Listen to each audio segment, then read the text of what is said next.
নমস্কাৰ বন্ধুসকল, আজি এটা নতুন ভিডিঅ'লৈ আপোনালোকৰ মাজলৈ আহিছোঁ। আজি মই আপোনালোকক দেখাব গৈ আছোঁ সকলোৰে চিনাকি বিশ্ববিখ্যাত অৰণ্য মানৱ যাদৱ পায়েঙৰ বাসগৃহত গৈ আছোঁ। লগতে তেখেতৰ যিখন মলাই ফৰেষ্ট আছে তাত যাম, তেখেতৰ লগত কথা পাতিম। আপোনালোকে তেখেতৰ বিষয়ে জানিব পাৰিব, তেখেতৰ নতুন পৰিকল্পনাৰ বিষয়ে জানিব পাৰিব, তেখেতে কিমানখন দেশত গছপুলি ৰুব গৈছে সেই বিষয়ে জানিব পাৰিব। লগতে উঠি অহা প্ৰজন্মই কেনেদৰে গছপুলি ৰুব লাগে বা আমি গছপুলি কেনেকৈ আমি সংৰক্ষণ কৰিব ৰাখিব লাগে এই বিষয়ে আমি জানিব পাৰিম। আপোনালোকে ভিডিঅ'টো স্কিপ নকৰাকৈ লাষ্টলৈকে চাই থাকিব। যিসকলে মোৰ চেনেলটো নতুনকৈ আছে তেখেতসকলে মোৰ চেনেলটো ছাবস্ক্ৰাইব কৰি দিব। যিসকলে আগৰ পৰা ভিডিঅ' চাই আছে তেখেতসকলে লাইক কৰিব, কমেণ্ট কৰিব, শ্বেয়াৰ কৰি দিব। বলক যাওঁ, এতিয়া আমি ভিডিঅ'টো আৰম্ভ কৰোঁ।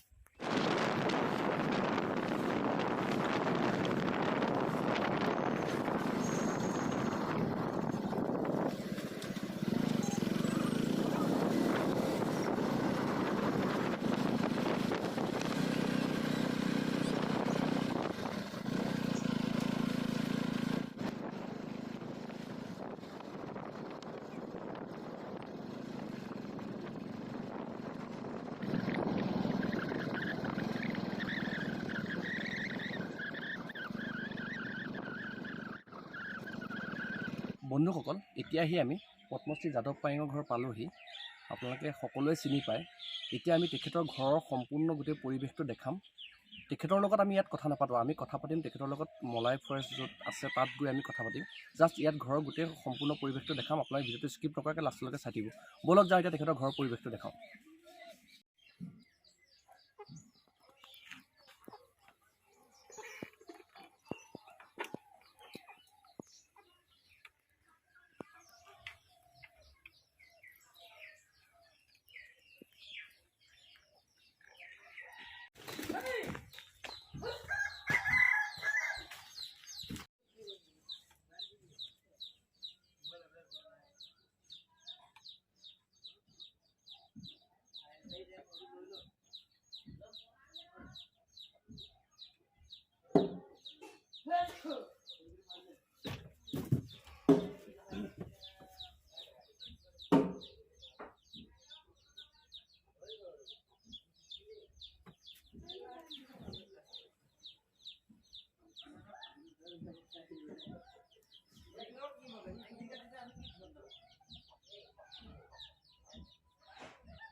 এয়া দেখিছে, আমি এতিয়া আহি আছোঁ তেখেতৰ লগত। এয়া যাদৱ পায়েং দ্বীপ, মই আৰু ভাইটি আমি আহি আছোঁ। আজি 4 নম্বৰ দিন। আগত 3 দিন আহিছোঁ, তেখেতক লগ পোৱা নাই। তেখেত ৰাতিপুৱা আপোনাৰ 4টা, 4:30 ইমান ঠাণ্ডাত তেখেতে ৰাতিপুৱা 4টা, 4:30 তেখেত গৈ মলাই যিখন ফৰেষ্ট হয় তেখেত তাত গৈ গছপুলি ৰুই থাকে। আপোনাৰ কিবা জীৱ জন্তুক চাই কিবা কিবি কৰে তেখেতে জনাইছে। এতিয়া যে বহুত গড় ওলাই আছে, আপোনালোকে দেখিছে। গড়বিলাক ওলাই থকাৰ কাৰণে তেখেত আগতীয়াকৈ যায়, যাতে কোনোবা আহি আপোনাৰ দুষ্কৃতিকাৰীয়ে গড় মাৰিব নোৱাৰে। সেইটো কাৰণে চাবৰ কাৰণে তেখেতে কৈছে যে আমি সোনকালে যাওঁ, কিজানি মানুহে আহি গড় মাৰেহি ইয়াত আহি। সেইটো কাৰণে তেখেতে জনাইছে। ভিডিঅ'টো স্ক্ৰিপ্ট নকৰাকৈ চাই থাকিব। আপোনাক আজি সুন্দৰভাৱে আমি তেখেতৰ লগত কথা পাতিম, আপোনালোকক দেখাম। বলক। মানে কোনো পৃথিৱীৰ শিক্ষানীতিত পৃথিৱীক ভাল পোৱা শিক্ষানীতিতেই নাই। মানে আমাৰ শিক্ষানীতি ব্ৰেইন ইন ব্ৰেইন। ভাৰতীয় পইচাৰে পঢ়ে, লোকৰ দেশ ডেভেলপ কৰে, মৰিব সময়ত মাকতো লৈ আহে। কিন্তু শিক্ষা কি দৰকাৰ আছে জানো? সঁচা কথা কৈছে। পৃথিৱীৰ আমেৰিকাত 50% ভাৰতীয়, ডক্তৰ, ইঞ্জিনিয়াৰ, বিজ্ঞানী চব ভাৰতীয়। ডুবাইটো গোটেই গাল ভাৰতীয়। আমাৰ দেশনো ক'তো নাই। তাত চুৰ উপায় আছে, মানে দেশৰ মানুহক চবি খোৱাকেইটা শিক্ষা এইটোৱে আমাৰ। তাত কোনোবাই বুজি নোপায়, বেয়া পাবই। বুজি পাইতো বেয়া নাপায়। পৃথিৱীক ভাল পাবলৈ মোক ভাল পাব নালাগে। এতিয়া এইবোৰ বহুত কথা আছে, এইবিলাক ভাৰতীয় সামৰিক বাহিনী কৰ্ণেল এই ধৰাচোন মোক কেনেকৈ চিনি পাব? লাচিতে 400 বছৰ পিছত চিনি পাইছে হে? মোক আৰু এই 50 বছৰ 80 বছৰ চিনি পাব নেকি? ভাৰতীয় শিক্ষানীতিটো আগতে ভাল আছিলে আদিম যুগৰ পৰা। সেইটো আছিল শিক্ষানীতি, পিতা ধৰ্ম পিতা স্বৰ্গ পিতাহী পৰমো তপ। এতিয়াৰ শিক্ষানীতি হ'ল টকা ধৰ্ম টকা স্বৰ্গ টকাহী পৰমো। সেইকাৰণে দেশৰ উন্নতি হোৱা নাই। এতিয়া পইচা বিনা মাক বাপেককে চিনি নাপায়। মাক বাপেক চিনি পাবলৈ এইটোৱে দেখিছোঁ। মই নিজে হাতে কামে ফিল্ডত গৈ প্ৰেক্টিকেল কৰি চাইছোঁ। সুধিছে বোপা তুমি অসমৰ পৰা আহিছে নেকি? নহয়, আপোনালোক ইমান বয়সত ক'ত আহিছে? দুখৰ কথা কি ক'বা, ল'ৰা দুটা, এটা থাকে অষ্ট্ৰেলিয়াত, এটা থাকে বাংগালোৰত। এতিয়া আৰু বুঢ়া বুঢ়ীহালক ইয়াতে ড্ৰাইভাৰ দিছে। ড্ৰাইভাৰটোৱে যি মন যায় তাকে বজাৰ কৰি দিয়ে আৰু আমাক এগিলাচ পানী দুটা নাই। এতিয়া আৰু আইতা ককাক ক'বলৈ বাধ্য হ'লোঁ, তাৰ বাবে আপোনালোক দুজনেই লাগিব। এই শিক্ষাটো তেনেকৈ দিছে। আপুনি জানেনে আমাৰ আজু ককাহঁতে কি কৈছিল? যে পুৰ তুলিলোঁ বোলে বোৱাৰী মুখত দিলোঁ, যি তুলিলোঁ জোৱাই মুখত দিলোঁ। এই কথাটো মনত আছে। তেতিয়া মাক বাপেকো চিনি নোপোৱা মানুহটোৱে আমাৰবোৰক ভাল পাব পাৰিবনে? এই পৃথিৱীক ভাল পাব পাৰিবনে? সেইটোৱে। আৰু ভাৰতবৰ্ষৰ প্ৰতিটো ৰাজ্যৰ চুকে কোণে গাঁৱে বুৱে গৈ মই দেখিছোঁ বৃদ্ধ আশ্ৰমবিলাকত সৰ্বান্ত পৰিয়ালৰ মাক বাপেকে আছে। গাঁৱৰ মাক বাপেক নাই। সেয়াই আমাৰ শিক্ষা অনুষ্ঠান। ক'ত ভাল পাব? বেয়া কাম কৰিবই। আৰু যিমানবিলাক ড্ৰাগছ খাইছে মদ খাইছে সৰ্বান্ত পৰিয়াল ল'ৰা ছোৱালীবোৰে খাইছে। গাঁৱৰ ল'ৰা ছোৱালীৰ পইচা নাই, ক'ৰ পৰা খাব? সেইকাৰণে আমাৰ দেশৰ উন্নতি সাধন এতিয়া ৰিচেণ্টলি এইবোৰ পদক্ষেপ লৈ ভাল পাইছোঁ আৰু চৰকাৰক। ভাল ভাল কাম কৰিছে, ভাল বুলি ক'ব। আকৌ ইয়াত বেয়া মানুহে আধাতকৈ বেছি আছে নহয়, সিহঁতে ক'ত ভাল পাব?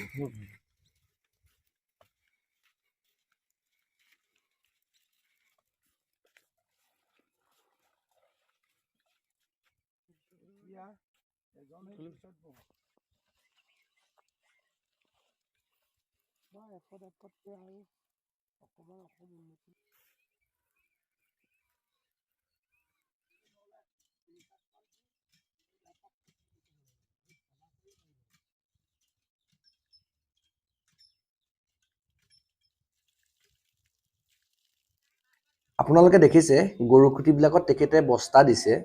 মলাই ফৰেষ্ট পোৱাৰ আগত যিবিলাক গৰু খুঁটি আছে সেই গৰু খুঁটিবিলাকত তেখেতে সেই বস্তাবোৰ দি থৈ যায়। এইটো কাৰণে দিয়ে যাতে বিভিন্ন ধৰণৰ গছৰ গুটিবিলাক বুটলি সেই বস্তাবিলাকত ভৰাই আৰু তেখেতে সময়মতে আহি সেই বস্তাবোৰ লৈ যায়। আপোনালোকে চাওক, দেখাত এজন সাধাৰণ মানুহ এখন চাইকেল লৈ ঘূৰি ফুৰে, কিন্তু গোটেই বিশ্ব ব্ৰহ্মাণ্ডৰ কাৰণে চিন্তা কৰি তেখেতে কিমান ভাল কাম কৰি ফুৰিছে দেখিছেনে আপোনালোকে?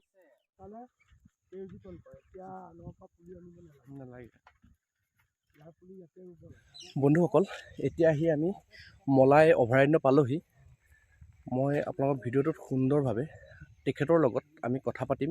উঠি অহা প্ৰজন্মই কি কৰিব লাগিব, কেনেদৰে আমি প্ৰকৃতি সংৰক্ষণ কৰিব লাগিব, তেখেতৰ লগত পাতিম। আপোনালোকে ভিডিঅ'টো স্কিপ নকৰাকৈ লাষ্টলৈকে চাই থাকিব, ঠিক আপোনালোকে গম পাব কেনেকৈ কি কৰিব লাগে। ব'লক।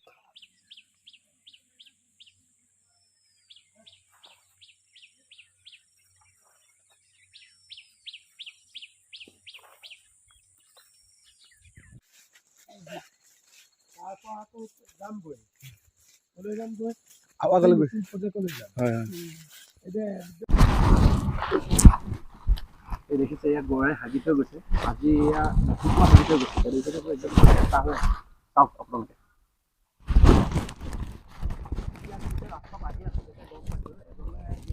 এই গছবোৰ এই শিমলুপা মৰিব, এইটো মৰিব, এইবোৰ নেচাৰেলি এই চেগুন ৰোৱাৰ কাৰণে এইবোৰ হৈছে। চেগুন গছ হ'লে বাকীবিলাক গছ হ'বলৈ অলপ প্ৰব্লেম হয় নেকি? প্ৰব্লেম হৈ যায়। সেইকাৰণে আমাৰ দেশৰ গছ নহয়তো এইবিলাক। এই গছবোৰ চব এতিয়া মেচিয়ৰ হোৱা গছবোৰ কাটি নেচাৰেলি যি ৰাজ্যত যিটো গছ হয় সেই গছবোৰ ৰুবলৈ অনুৰোধ কৰিছোঁ।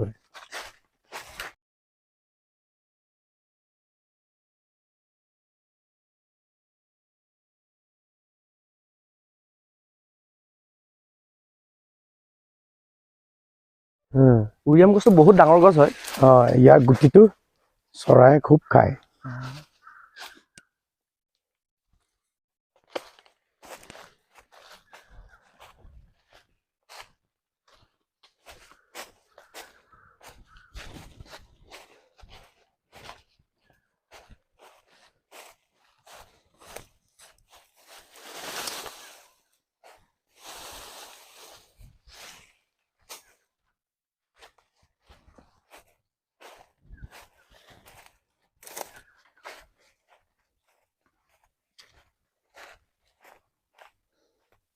এইবিলাক ভেলৌ গছ। বেলকোৱা আছে, গমাৰি আছে, বোলা গছ আছে, বিভিন্ন ভেৰাইটি এজাৰ গছ আছে, ঔটেঙা গছ আছে।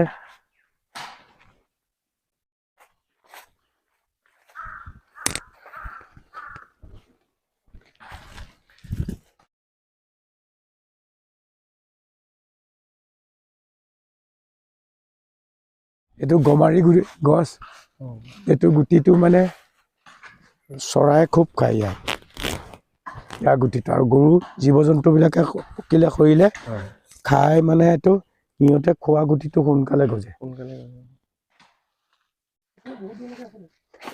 বহুত দূৰ, এইটো ইয়াৰ পৰা একদম মাজুলী পাবলৈ ছৈখোৱাটো সম্পূৰ্ণ ব্ৰহ্মপুত্ৰই পতা। এইখন সম্পূৰ্ণ ব্ৰহ্মপুত্ৰই পতা, আৰু কাজিৰঙা আধাতকৈ বেছি ব্ৰহ্মপুত্ৰই পতা।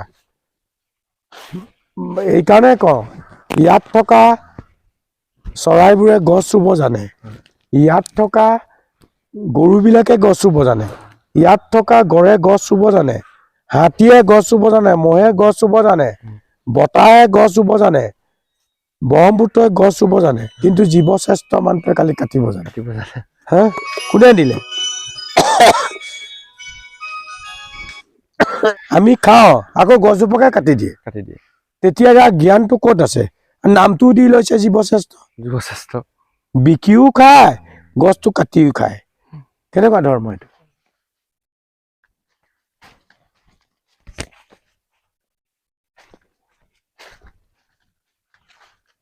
এইবোৰ ঔটেঙা গছ।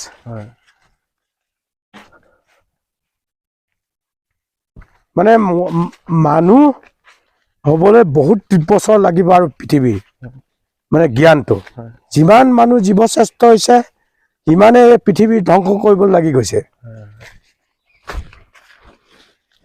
সেইকাৰণে দৈতিয়াই পানী লগা জ্বৰ হৈছে, যেতিয়া সম্পূৰ্ণ জ্বৰ হ'ব পৃথিৱীৰ পৰা আমি বিদায় মাগিব লাগিব। সেইটোলৈ গুচি আহিছে মানে। সেইকাৰণে মানুহক কওঁ, এইবোৰ চব হাতীয়ে খায় বাঁহবোৰ। এইটোকে কয় পৃথিৱীৰ এঠাইতকৈ ওখ ঘাঁহ। হাতীয়ে খায় ন? এইবোৰ চব হাতীয়ে খায়। ইয়াতে থাকে আৰু গ্ৰুপ ক্ৰাপ কৰি, সেইবোৰ মানুহ দেখিলে লুটিয়াই দিয়ে, গছবিলাক ভাঙি দিয়ে। এইবিলাক এইজোপা হাতীয়ে পেলোৱা নেকি? হাতীয়ে পেলোৱা।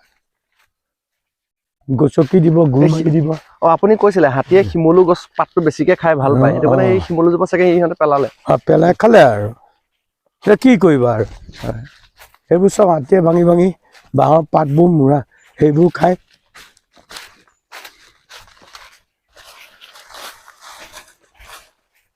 মানে ভিতৰত প্ৰথমজোপা ৰোৱা গছ দেখুৱালে যে গড়কেইটা তাতে আছে, তাৰমানে 10 হোলা কাষত আছে।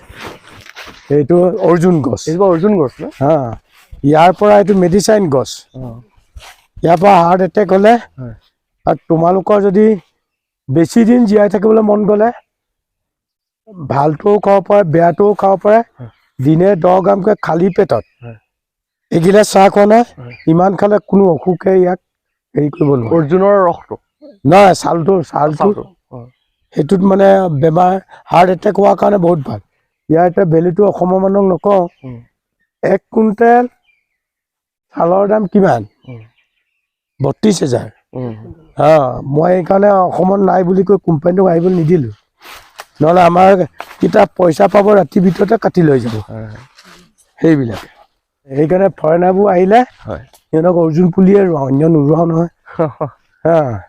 সেইবোৰ Italy, German, America, Taiwan, China, Thailand, ইহঁতে ৰোৱা অৰ্জুন গছ বহুত আছে মানে।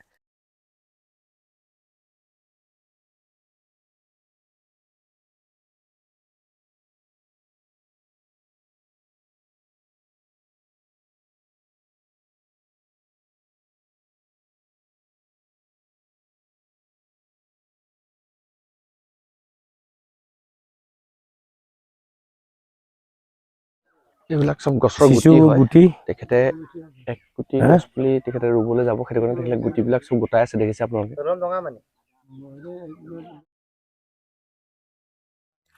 আপোনালোকে গছ পুলি ক'ত ৰুইছে? ধন্যান চাপৰি। কিমান গছ পুলি ৰুইছে এতিয়ালৈকে, কিমান গুটি দিছে এতিয়ালৈকে আপোনালোকে? 20 বস্তা ওপৰ হ'ল। এইবিলাক গুটিবিলাক ইয়াতে হৈছেনে? ইয়াৰ পৰা লোৱা হৈছে। অঁ, আৰু কিমান জেগা এতিয়া, কিমান মাটি, মানে এৰিয়াটো কিমান ডাঙৰ হ'ব? বহুত জেগা আছে ন? অঁ, ঠিক আছে দিয়ক। এইটো দেখিছে, এইটো পাম ঘৰ হয়। আমাক চাওক, এইটো ৰঙালাও দেখিছেনে? এই ৰঙালাও এটা দিছে, আৰু ইয়াত চাওক আলু সিজাই দিছে আমাক খাবৰ কাৰণে। আমি বহি পেলাই আলু খাই আছোঁ। এই আলু খাই আছোঁ, লগতে তেখেতে হেৰি কৰিছে, চব্জি আনিব গৈছে। আমি চব্জি লৈ যাম ইয়াৰ পৰা। চব্জি মানে আপোনাক একদম টোটেলি অৰ্গেনিক, মানে একদম গোবৰ সাৰত খোৱা ৰঙালাও হওক বা আপোনাৰ জাতিলাও, মটৰ মাহ, আপুনি ইমান মানে সুন্দৰভাৱে তেখেতে খেতি কৰিছে।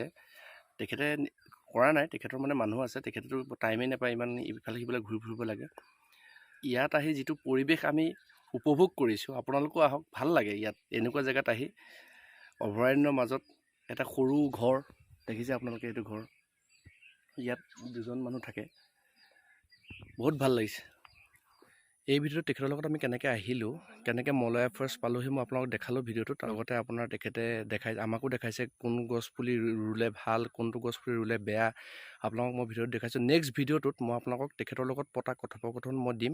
আপোনালোকে এইটো ভিডিঅ' শ্বেয়াৰ কৰি দিব। এই ভিডিঅ'টো শ্বেয়াৰ কৰিলেহে তেতিয়া নেক্সট ভিডিঅ'টো মানুহে গম পাব যে কি কথা পাতিলোঁ।